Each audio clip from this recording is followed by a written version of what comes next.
Right. అంటే మీకు అర్థమైంది కదా, జగన్ గారి మీద కుట్రలు, ఢిల్లీ టూర్లు ఎందుకు పెట్టుకుంటున్నారంటే కుట్రలు. ఎవరు ఈ కుట్రకి సూత్రధారులు ఏం కదా? రామ్నాథ్ గారు మీకేమనిపించింది? ఇప్పుడు దీంట్లో ఎవరి తరఫున పవన్ కళ్యాణ్ గారు వెళ్ళారు? ఆయన తరఫున వెళ్ళి ఉంటాడా, లేకపోతే తెలుగుదేశం తరఫున వెళ్ళాడా? దీంట్లో గతంలో అనేక విమర్శలు చేసేవాళ్ళు కదా, ఢిల్లీ వెళ్ళినప్పుడల్లా కేసులని. ఇప్పుడు ఇదే పనిలో చంద్రబాబు గారు కానీ లోకేష్ గారు కానీ తరచు వెళ్తున్నప్పుడు వాళ్ళ మీద కూడా ఈ విమర్శలు వస్తాయి కదా. మరి పవన్ కళ్యాణ్ గారి విషయాన్ని ఖండించాలి కదా. ఇంతవరకు ప్రొఫెసర్ నాగేశ్వర్ గారు చెప్పిన దాని మీద ఎందుకు ఖండించలేదు? అంటే జగన్ గారికి వ్యతిరేకంగా ఢిల్లీలో కుట్రలు చేయడానికే వీళ్ళు టూర్లు చేస్తున్నారా? 2014-19 మధ్య చంద్రబాబు నాయుడు గారు ముఖ్యమంత్రిగా ఉన్నప్పుడు పదుల సంఖ్యలో ఢిల్లీకి వెళ్ళారు.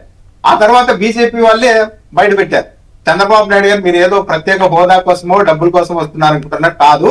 ఎప్పుడు కలిసినా నరేంద్ర మోడీ గారి దగ్గర జగన్మోహన్ రెడ్డిని ఎలా చేద్దాం, జగన్మోహన్ రెడ్డిని అరెస్ట్ చేయించండి అని మాట్లాడేవారు. అందుకు మాత్రమే వస్తున్నారని చెప్పారు. ఈసారి పవన్ కళ్యాణ్ గారిని ముందు పెడుతున్నట్టుగా ఉన్నారు. నేను వెళ్ళి డైరెక్ట్ మాట్లాడితే బాగోదని. పవన్ కళ్యాణ్ గారు జగన్మోహన్ రెడ్డిని అరెస్ట్ చేస్తే బాగుంటుందని మా వాళ్ళు ఒత్తిడి చేస్తున్నారు సార్ అని అమిత్ షా గారి దగ్గర చెప్పారు. కానీ ఈ రోజు ఉండే పరిస్థితుల్లో ఏ జనసేన పార్టీ నాయకుడు గాని కార్యకర్త గాని జగన్మోహన్ రెడ్డి మీద అంత ద్వేషంతో లేదు. ఎందుకంటే వాళ్ళు బాగా ఇబ్బంది పడుతున్నది ఏదో జగన్మోహన్ రెడ్డి గారి వల్ల ఎప్పుడు ఇబ్బంది పడలేదు. ఈ రోజు తెలుగుదేశం పార్టీ చేతుల్లో అతిపెద్ద బాధితులుగా జనసేన పార్టీ నాయకులు క్యాడర్ మిగిలిపోయారు. వాళ్ళు ఏదో పవన్ కళ్యాణ్ గారి మీద ఒత్తిడి చేసి జగన్మోహన్ రెడ్డి లోపడేయించిండని చెప్పే ఉండదు. చంద్రబాబు నాయుడు గారే పంపించారు.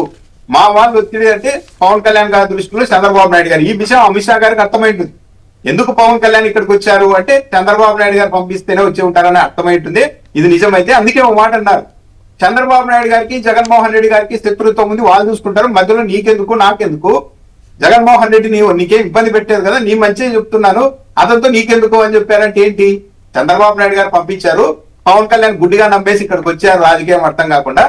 కాబట్టి అది కాదు ఇది అని అమిత్ షా గారు ఎక్స్ప్లెయిన్ చేశారనేది చాలా క్లియర్ గా అర్థమవుతుంది. కాకపోతే చంద్రబాబు నాయుడు గారు కావచ్చు, ఇంకొకరు కావచ్చు, ఒకరు చెప్తే ఒక ప్రతిపక్ష నాయకుడిని అరెస్ట్ చేయండి అని కేంద్ర హోంమంత్రి దగ్గరికి వెళ్ళి అమిత్ షా గారి దగ్గరికి వెళ్ళి పవన్ కళ్యాణ్ గారు పంచాయతీ పెట్టారు అంటే పవన్ కళ్యాణ్ గారి రాజకీయం ఏంటి? ఇదేనా హుందాగా రాజకీయం, నిజాయితీగా రాజకీయం? పైగా మీరు అరెస్ట్ చేయాలంటున్నారు కదా, ఏం చేయండి మరి, రాష్ట్ర ప్రభుత్వం మీ చేతుల్లో ఉంది కదా. లేదు అంటే ఏంటి, మనం అరెస్ట్ చేస్తే జగన్మోహన్ రెడ్డి మనం ఇబ్బంది పెడితే రేపు వైసీపీ అధికారంలోకి వచ్చిన తర్వాత మన మీద పడుతుంది అదంతా. అదే కేంద్ర ప్రభుత్వం ద్వారా చేయిస్తే మనకి ఇబ్బంది ఉండదు అని ఒక సేఫ్ గేమ్ కూడా వాడుతున్నారు. అంటే జగన్మోహన్ రెడ్డి గారి జోలికి వెళ్లేందుకు ధైర్యం కూడా చాలడం లేదు. మళ్ళా మాకు ధైర్యం చాలదు కాబట్టి మీరు రండి అని వాళ్ళని లాగే ప్రయత్నం చేస్తున్నారు. ఇంకోటి, ఈ విషయం బయటకు వచ్చి బాగా హామీ జరిగిన తర్వాత నిన్న తెలుగుదేశం పార్టీ పత్రికలో ఒకటి రాసుకున్నారు, లేదు ఈ మధ్య అమిత్ షా గారిని ఢిల్లీ పిలిపించుకున్నారు చంద్రబాబు నాయుడు గారిని, ఆ సమయంలో మహిళా బిల్లు, డీలిమిటేషన్ బిల్లు నెగ్గాలి, కాబట్టి ఇతర పక్షాలన్నీ ఏకం చేసే బాధ్యత మీరే తీసుకోవాలి అని చెప్పి చంద్రబాబు నాయుడు గారికి ఆ బాధ్యతను అమిత్ షా గారు అప్పగించారు అని చెప్పి రాసుకున్నారు. ఇక్కడ ఒకవేళ అదే నిజమైతే చంద్రబాబు నాయుడు గారికి అమిత్ షా గారు ఒక శీల పరీక్ష పెడితే అట్టర్ ఫ్లాప్ అయిపోయారు, అప్పటికప్పుడు ఫెయిల్ అయిపోయారని చెప్పాలి చంద్రబాబు నాయుడు గారు. చంద్రబాబు నాయుడు గారు బీజేపీకి అనుకూలంగా ఏపీలో ఇన్ని విన్యాసాలు, యోగాసనాలు చేస్తూ ఉన్నారు. పార్లమెంట్ లో బిల్లు వీగిపోగానే ప్లకార్డులు పట్టుకొని ర్యాలీలు నిర్వహించారు. ఏ బీజేపీ ముఖ్యమంత్రి కూడా చేయలేదు. ఇంత ప్రేమ బీజేపీ మీద కేంద్ర ప్రభుత్వం మద్దతుగా చంద్రబాబు నాయుడు గారికి ఎలా వచ్చింది అన్న అనుమానంతో ఓ పరీక్ష పెట్టినట్టున్నారు. ఏది, మిగిలిన పార్టీలన్నీ ప్రతిపక్షాలన్నీ మీరే ఏకం చేయాలన్నప్పుడు చంద్రబాబు నాయుడు గారు తెలివైన వాళ్ళైతే ఏం చెప్పాలి? అదేనా అండి, మిమ్మల్ని నమ్ముకొని కదా మన తమిళనాడు వెళ్ళి స్టాలిన్ ఓడించడం ప్రచారం చేశాను, మిమ్మల్ని నమ్ముకునే కదా మమతా బెనర్జీతో కూడా గొడవ పెట్టుకున్నాను, కేజ్రీవాల్ తో గొడవ పెట్టుకున్నారు, కాంగ్రెస్ వాళ్ళతో నేను ఎక్కడ ఉన్నాను, మీతో కదా ఉన్నాను, నేను ఇప్పుడు వెళ్ళి వాళ్ళతో సంప్రదింపులు జరిపితే నేనేమైపోవాలి అని అంటారేమో అని అమిత్ షా గారు అనుకున్నారు. కానీ అమిత్ షా గారు చెప్పంగానే ఇదేదో గొప్ప అవకాశం లాగా చంద్రబాబు నాయుడు గారు ఓకే అని తలూపడం ద్వారా నాకు ఇప్పటికీ కూడా కాంగ్రెస్ తో మిగిలిన పార్టీలు అన్నిటితో కూడా చీకటి ఒప్పందాలు, చీకటి రహస్యంగా హాట్ లైన్లు ఉన్నాయని పరోక్షంగా ధృవీకరించేశారు చంద్రబాబు నాయుడు గారు. నిజంగానే చెప్పాలంటే ఏం చెప్పాలి, లేదు అమిత్ షా గారు ఇప్పుడు వెళ్ళడం కరెక్ట్ కాదు, నేను మొన్ననే పోయి వాళ్ళకి వ్యతిరేకంగా ప్రచారం చేశానని చెప్పాలి. అంటే కాదు అంటే ఇప్పుడు ఈ జాకీలు చంద్రబాబు గారికి జాకీలు పెట్టాలని చెప్పి ఆయన్ని అప్రదిష్ట పాలు చేశారేమో ఈ మీడియా వాళ్ళు. ఇంకోటి సుబ్రహ్మణ్యం గారు, అమిత్ షా గారు చంద్రబాబు నాయుడు గారిని ఎందుకో ఎంపీ చేసుకొని ఉండాలి ఒకవేళ అయితే, అంటే నిన్న ఆ పక్షాలకు వ్యతిరేకంగా మాట్లాడు కదా, మళ్ళీ ఈ రోజు ఆ పక్షాల దగ్గరికి వెళ్ళి మాట్లాడేంత ఇది చంద్రబాబు నాయుడు గారు మాత్రమే ఈ దేశంలో రైట్. ఓకే, శివశంకర్ గారు దీని మీద కూడా మాట్లాడండి. అట్లాగే తీరం మనదే, వేట మనదే అంటూ చంద్రబాబు గారు నన్ను చేసిన ప్రకటన మొత్తమే జగన్ గారి టూర్ ఎఫెక్ట్ అని అనుకోవాలా? ఒకవైపు మోసం చేస్తూ మరోవైపు మాటలు చెబుతూ టీడీపీ ఎంపీని కూడా పిలవలేదంట కదా అక్కడ. అలాగే ఇప్పుడు ఇందాక చెప్పారు మన రామ్నాథ్ గారు, వైకుంఠపాళి వద్దని లోకేష్ గారు అంటున్నారంట. 23 నెలలు పట్టిందంట అంత విధ్వంసం పూడ్చడానికి. మరి ఇంకే అసలు ఇబ్బంది ఏముంది, ఇప్పుడు ఇక అన్నీ చేసేయచ్చు కదా. మరోవైపు అప్పుల పరుగులో ఏపీ ఫస్ట్. సో ఇదే వీళ్ళు చేసిన పునర్నిర్మాణం అంటే. రైట్, దీని అంతటి మీద ఒకటి పవన్ కళ్యాణ్, 2 వేట, తీరం మనదే వేట మనదే, మొత్తం మీద జగన్ గారి ఎఫెక్ట్ పనిచేసిందా? ఈ 2 మీద మాట్లాడండి శివశంకర్. ఒకటి సార్, హలో మాట్లాడండి. నిన్న జరిగినట్టు ఏది సార్, ఇది కావలికి సంబంధించినటువంటి ఆ జువలదెన్న ఏదైతే ఫిషింగ్ హార్బర్ ఉంది కదా, జగన్మోహన్ రెడ్డి వాళ్ళు లోకేష్ గారు వెళ్ళడము, అక్కడంతా కూడా సాగర్ డిఫెన్స్ ప్రైవేట్ వాళ్ళకి ఏదైతే మత్స్యకారులకు ఇచ్చారో ఆ భూములంతా ఇవ్వడము, అదే విధంగా సైమల్టేనియస్ గా లోకేష్ వచ్చిన తర్వాత ఏదైతే తమిళనాడు జాలర్లు అక్రమంగా ఇక్కడ చొరబడి ఆ బోట్లు తీసుకున్నారు కదా, బోట్లో రిలీజ్ చేయడం, దీంతో ఏమైందంటే మొత్తం రాష్ట్ర వ్యాప్తంగా మత్స్యకారుల వ్యతిరేకత అనేటువంటిది ఏర్పడింది. మా కోసం జగన్మోహన్ రెడ్డి గారు చేస్తే మీరు చేయడం ఏంటి అనేటువంటిది. దాంతో వాళ్ళు ఎంత మొత్తుకున్నా కూడాను ఆ ప్రైవేట్కి ఇచ్చిన భూములు ఎన్నికి తీసుకోకపోగా దాన్ని ముందుకు సాగేటువంటి తరుణంలో జగన్మోహన్ రెడ్డి గారు వెళ్ళడం, ప్రతిపక్ష నాయకుడిగా అక్కడికి వెళ్ళేసేసి మొత్తం మత్స్యకారులందరూ కూడా మద్దతు రావడము, దాంతో ఏమైందంటే కనుక పూర్తిగా వ్యతిరేకత అనేటువంటిది ఎస్టాబ్లిష్ అయింది. అని ప్రభుత్వం అన్యాయం చేస్తుందని దాన్ని కవర్ చేయడానికి ఈ రోజు అక్కడికి వెళ్ళేసేసి ఒక సినిమా షూటింగ్ లాగా ఆయన మంచి ఇదేదో సార్ అంటే సినిమా వాళ్ళకి ఇస్తారో మరి ఆస్కార్ అవార్డు సినిమా వాళ్ళకి అనుకుంటూ ఇచ్చేది, నాకు నాలెడ్జ్ తక్కువ. ఆ ఆస్కార్ అవార్డులో నిజ జీవితంలో నటించిన వాళ్ళకి ఇచ్చారంటే గనక ప్రపంచంలో మొట్టమొదటి వ్యక్తిగా చంద్రబాబు నాయుడు గారికి వస్తుంది ఆ ఆస్కార్ అవార్డు. ఎందుకు చెప్తున్నానంటే నిన్న వెళ్ళినటువంటి మొత్తం ఎపిసోడ్ చూస్తే గనక వాళ్ళ ఎలివేషన్స్ అది అక్కడికి వెళ్ళడము, ఈయనేమో గతంలో పాపం ఫిష్ ఆంధ్ర అనేసి జగన్మోహన్ రెడ్డి గారు వాళ్ళ కోసము బయట మార్కెట్లు పెట్టుకొని చేసుకోండి అని చెప్పి వాళ్ళకి ఆ పట్టిన చేపలకు వాళ్ళకి మార్కెటింగ్ చేసేటువంటి వాళ్ళకే ఇస్తే అప్పుడు ఏమన్నారు, ఫిష్ ఆంధ్రాని ఎగతాళి చేసి నవ్వులపాలు చేశారు. ఈ రోజు ఆయన ఏం చేస్తున్నారు, ఆయనే మార్కెటింగ్ మేనేజర్ లాగా అక్కడికి వెళ్ళడము, సెట్టింగ్ వేసుకోవడము, ఆ సెట్ లో వచ్చేసేసి చేపలలో వాళ్ళని మత్స్యకారులు కూర్చోబెట్టిచ్చేసి అక్కడే వీళ్ళు కొనడం అంట. అది నిజంగా ఫిష్ మార్కెట్ కాదు సార్, అది ఈయన సెట్టింగ్ లో వేసేసి నలుగురు కూర్చోబెట్టారు. అక్కడికి వెళ్తేనంట నిజంగా ఇది కామెడీగా ఉండొచ్చు కానీ నిజంగా ఎంత నిజ జీవితంలో ఆయన నటనకి చూస్తే గనక మీరైతే గనక పడి నవ్వుతారో లేకపోతే గనక ఇదేంది చంద్రబాబు నాయుడు అంటారో తెలియదు కానీ అక్కడి నుంచి చేపలంట ఆయన కొన్నారనా, ఎంత అంటే ఇంతంట, ఇది అట్లనే కట్ చేస్తారా, ఇది దీన్ని ఇట్లా తీస్తారా అండి. ఆయన వచ్చి అడిగాడంట, సార్ మా ఇల్లు ఇక్కడే, చేపలు వండుకొని తిందాం 10 సార్ అన్నాడంట.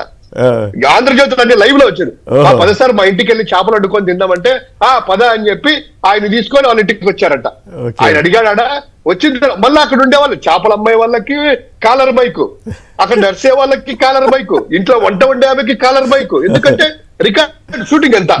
అక్కడికి వెళ్ళిన తర్వాత ఆ ఇంట్లోకి వెళ్ళిన తర్వాత ఏమైంది, ఏమమ్మా బాగుందిరా, ఇది డబుల్ బెడ్రూమా, బెడ్రూమా ఇది, కిచెన్ బాగుంది అని. అక్కడ మళ్ళీ వెళ్ళిన తర్వాత ఏమా ఆయిల్ ఎక్కువ వేస్తున్నావు వంటిట్లో, ఆయనకి అదేమి మ్యానియనో ఏమో వంటిట్లోకి వెళ్ళేసి కాఫీ కాలిస్తే ఆ కాఫీ ఆయన కాల్చడము, టీ ఆయన తీసుకుని రావడము, అది వాళ్ళకి ఇవ్వడము. ఈ గతంలో ఈ యాక్టివిటీ పెట్టుకోలేదు, మరి ఈ టర్మ్ లో ఎందుకు పెట్టుకున్నారో ఈ కొత్త ట్రెండ్ తెలియట్లేదు. ఓకే, కంప్లీట్ చేయండి. అది ఆ నవ్వులు పాలు సార్, ఆ చేపలు అంట మళ్ళీ అక్కడికి వచ్చిన తర్వాత చేపలు ఇలా ఉండడం అంట, చేపను ఆ ఫిష్ ని స్పూన్ తో తినడం అంట. నాకు తెలిసి ప్రపంచంలో ఎవరు కూడా నిజంగా చేపల పులుసుని చేపలను ముళ్ళులు తినడానికి చేయబడతారు. అంటే ఆయన తిన్నారా, షూటింగ్ కోసం స్పూన్ ఎలా పెట్టుకుని వదిలేసారు తెలియదు. ఇదంతా ఆయన్ని మనం అనట్లేదు, జగన్ గారి ఎఫెక్ట్ పనిచేసినట్లే కదా. సంక్షిప్తంగా చెప్పండి సార్ జగన్ గారి ఎఫెక్ట్. ఓకే, ఖచ్చితంగా జగన్మోహన్ రెడ్డి గారు వెళ్ళడం వల్లనే ఈ రోజు ఆ యొక్క తెలుగుదేశం పార్టీకి సంబంధించిన ఎంపీని అక్కడ తీసుకెళ్తే పూర్తి వ్యతిరేకత వస్తుంది, తిరుగుబాటు చేస్తారని ఆ ఎంపీని బీద మస్తాన్ రావు గారిని కూడా తీసుకెళ్లకుండా ఆ ప్రాంతవాసిని పక్కన పెట్టి, ఎందుకంటే బోట్ల విడుదలలో ఆయన ప్రధానమైనటువంటి దోషి కాబట్టి, దోషి సెన్స్ ఆయన ఇన్ఫ్లుయెన్స్ చేసి వదిలిపెట్టాడు కాబట్టి తమిళనాడు బోర్డు. ఈ రోజు ఆ డైలాగ్ చూసారా సార్, ఈ బోటు మనదే ఇది అంట, మరి ఈ బోటు మనదే ఈ హార్బర్ మనదే అన్నప్పుడు ప్రైవేట్ వాళ్ళని తరిమి కొట్టొచ్చు కదా, ప్రైవేట్ వాడు ఎందుకున్నాడా.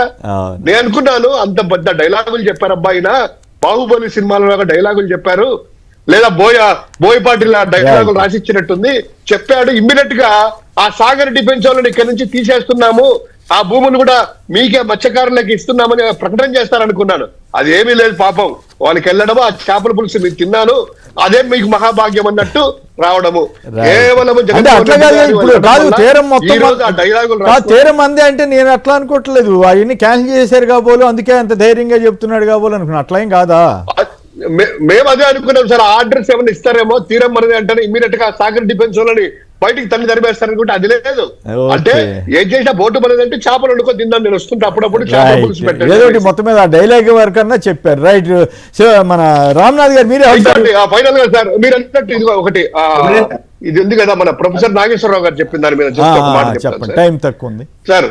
ప్రొఫెసర్ నాగేశ్వరరావు గారు చెప్పింది ఈ రోజు ఆ దాంట్లోకి వెళ్ళరు, కానీ మొదటి నుంచి వచ్చేదంటే ఈ ప్రభుత్వం వచ్చిన తర్వాత లోకేష్ గారు వెళ్ళినా, చంద్రబాబు వెళ్ళినా, పవన్ కళ్యాణ్ వెళ్ళినా కూడా రాష్ట్ర అభివృద్ధి కోసం కాదు. ఒకటి, ఆయన కేసుల నుంచి నేను తప్పించుకొనేసి అన్ని కూడాను వేయాలి. రెండోది, జగన్మోహన్ రెడ్డి గారిని ఎప్పుడు అరెస్ట్ చేస్తారు, జగన్మోహన్ రెడ్డి గారిని ఎప్పుడు అరెస్ట్ చేస్తారు. ఇదే మాట మీద ఈవెన్ ఆ లిక్కర్ స్కామ్ కూడా లేని స్కామ్ పెట్టినప్పుడే చేయాలని శతవధాలు చేసినా కూడా రూల్ ఆఫ్ లా ఒప్పుకోదు కదా. నరేంద్ర మోడీ గారు ఈయన చెప్పడానికి అది ఇంకొక డైలాగ్ బాగుంది sir, instant friend long term friend అనేది. లాంగ్ టర్మ్ ఫ్రెండ్ గురించి మనం పక్కన పెడితే ఇన్స్టంట్ ఫ్రెండ్ అనేది మాత్రము నిజంగా చంద్రబాబు నాయుడు గారిని, పవన్ కళ్యాణ్ గారిని ఇద్దరికి అప్లికబుల్ అవుతుంది. ఏ ఎండకు ఆ గొడుగు అన్నట్టు ఇన్స్టంట్ ఫ్రెండ్ అవుతుంది. Right, okay. సంక్షిప్తంగా రామ్నాథ్ గారు మీరు కూడా మాట్లాడే టైం తక్కువ ఉంది. ఇప్పుడు నిన్న కొమ్మినేని గారు, చంద్రబాబు నాయుడు గారు, నారా లోకేష్ గారు ఇద్దరు కూడా ఇదే నా బోట్లను తమిళనాడు వాళ్ళకి వదిలేసిన తర్వాత ఇద్దరికి చెడ్డ పేరు వచ్చేసరికి చంద్రబాబు నాయుడు గారేమో అక్కడికి వెళ్ళి ఈ ఊరు మనదిరా వాడ మందిరా అని ఎర్ర సైన్యం సినిమాలో నారాయణమూర్తి లాగా మాట్లాడేశారు. ఛత్రపతి సినిమాలో ప్రభాస్ గుర్తు చేశారు ఆ డైలాగ్ ద్వారా. అదొకటైతే హఠాత్తుగా నారా లోకేష్ గారికి ఈ శాఖతో సంబంధమే లేదు. 100 మంది మత్స్యకారులు పడవలు వేసుకొని నారా లోకేష్ గారి ఇంటి దగ్గరికి తెలుగుదేశం పార్టీ జెండాలు కట్టుకొని వచ్చారంట, కృతజ్ఞతలు తెలిపారంట. అంటే ఏంటి, నారా లోకేష్ గారు ఆ బోట్లు పంపించడం ద్వారా ఆ రోజు మత్స్యకారులకు అన్యాయం చేశారు అని ఇది ఉండడంతో ఇప్పుడు మళ్ళీ ఒక ఆర్టిఫిషియల్ గా ఒక కార్యక్రమాన్ని పెట్టి మత్స్యకారులంతా వచ్చి నారా లోకేష్ గారికి కృతజ్ఞతలు చెప్పారు, ఆయన కూడా మిమ్మల్ని అందరినీ బాగు చేస్తానని చెప్పారు అని చెప్పి మళ్ళీ ఇదొకటి ప్రచారం మొదలు పెట్టారు. అంటే వీళ్ళు బాగా డ్యామేజ్ అయ్యాం ఆ ప్రాంతంలో అన్న ఉద్దేశంతోనే, మత్స్యకారుల్లో డ్యామేజ్ అయ్యే ఉద్దేశంతోనే చంద్రబాబు నాయుడు గారు, నారా లోకేష్ గారు నిన్న ఈ 2 ఈవెంట్లను ప్యారలల్ గా నడిపారు. రైట్. పబ్లిసిటీ విషయంలో మాత్రం చాలా జాగ్రత్త తీసుకుంటూ మళ్ళీ జగన్ గారిని వాళ్ళ పార్టీని ఏదోటి తిట్టడమే తప్ప నేను ఫలానా చేశానని చెప్పట్లేదుగా. మీరు ఇందాక అడిగినట్లుగా పునర్నిర్మాణం అంటే ఏం చేశారు? ఇప్పుడు అప్పులు చూడండి 3,60,000 కోట్లకి తీసుకెళ్లారట. మరి అది పునర్నిర్మాణం ఎట్లా అవుద్ది రామ్నాథ్ గారు? పునర్నిర్మాణం అనేది ఒక మాయ, చంద్రబాబు నాయుడు గారు సృష్టించిన ఒక మాయ కొమ్మినేని గారు. దాంట్లో ఏం లేదు, అది ఏదో నాశనం అయిపోయింటే నేను వచ్చి సృష్టించానని ఒక భ్రాంతి కలిగించే ప్రయత్నం అంతే. రైట్.